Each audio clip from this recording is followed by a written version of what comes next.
Welcome to one and all from Talks News Studios in San Francisco. I'm your host, Tim Daniels. Today, we have a guest joining us all the way from Canada, Dan Fraser, who we all know from TDFN fame. I must say that you are brave to come here, my friend. Well, I am happy to. So, today we are talking about bodily autonomy. I know that this can be a difficult topic. I also know that you and I are both Epicureans. Is that right? Yes, And as Epicureans, we are, of course, famous for our warmth and interpersonal relationships. We believe that relationships are good only because they create pleasure. Personally, I have 4 friends, and they all know not to piss me off or they will be out of my life. well, I'm glad that you have found your path. Okay, well, thank you. Well, okay, now that we're in agreement, as we both know, Stoics should remain unmoved by the sorrows and afflictions that distress the rest of humanity, right? And this includes, apparently, unborn fetuses. We must remain unmoved. Anyways, for most Stoics, a pro life stance on abortion is obvious. Yes, it is. Okay, well, while the abortion debate is old, the vaccination debate is very new. Now, how about we discuss public health versus bodily autonomy? Imagine vaccinations and abortions obviously are very different, but perhaps we can tease out some of the similarities. I'm happy to be teased. Okay, well, let's start with abortion. Let me know when I am needed. Okay, going way back in Stoicism to the ancient Stoics. Did you know that the Roman Republic was actually pro-choice? We're talking about the period between about 500 BC and 25 BC. A good 500 years. They had no abortion laws. So essentially, abortion was not regulated from Rome. Now, some Stoics believed that the fetus resembled a plant and became an animal at birth when it started breathing. Reference needed. A common pharmacological practice was to use Aristolachina, otherwise known as the squirting cucumber, to provoke abortions. Ooh, imagine that. A squirting cucumber to both start and end pregnancy.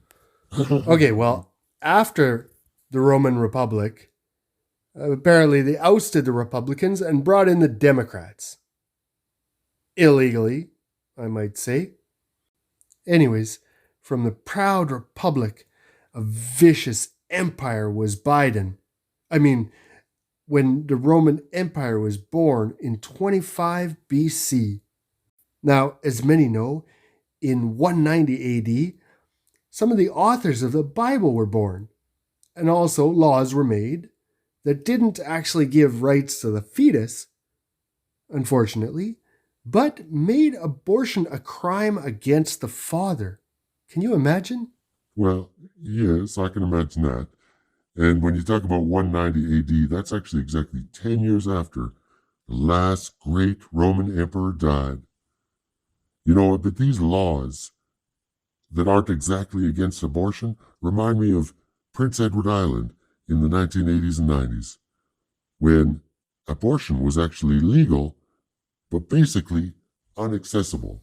Okay, well, you won't be too happy to learn that in 211 AD, abortion was actually totally banned from the Roman Empire. Well, Stoics actually, all of us, ever since Marcus Aurelius died, believe that the right of abortion is obvious. As you said, I hope that everyone remembers that this drastic shift in Roman abortion rights took less than 50 years. And this was at a time when sexting between Cairo and Rome, for example, took weeks. In this age, we're talking about 3 or 4 years equivalents because of instant worldwide communication. Okay, I understand. You're all riled up. You watch Star Wars and the American election at the same time.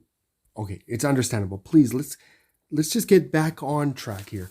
We were talking about public health without violating bodily autonomy. Is that possible? Can the safety of others, though, be viewed as a justification of force? For instance, mandatory vaccines. Why? Because of the harm that it might do to everyone else during a pandemic, for instance. But how about mandatory abortions? Why? Because of the harm due to everyone else due to overpopulation. We know that the number one factor, the number one thing that you can do to increase your carbon footprint on the world is to have a baby. Just think about that one for a minute. Okay, well now let's think about incentives versus force. Now, what can we do to incentivize people? For instance, if parents don't have a vaccine, perhaps they don't get to go to school. If they themselves don't get a vaccine, perhaps it would affect their job prospects. Or what are we talking about? Maybe a penalty versus a reward. What do you think? Well, I would go back to the example of Prince Edward Island. What about abortion being legal but not accessible because of these incentives that you're talking about? So yeah, it's legal, but no one can actually get it because of the incentives. So you cannot get a job because of vaccines. The incentives are not incentivizing. Okay, I see what you're saying. What about education then? Education versus the force. If we educate people that vaccines are safe and important.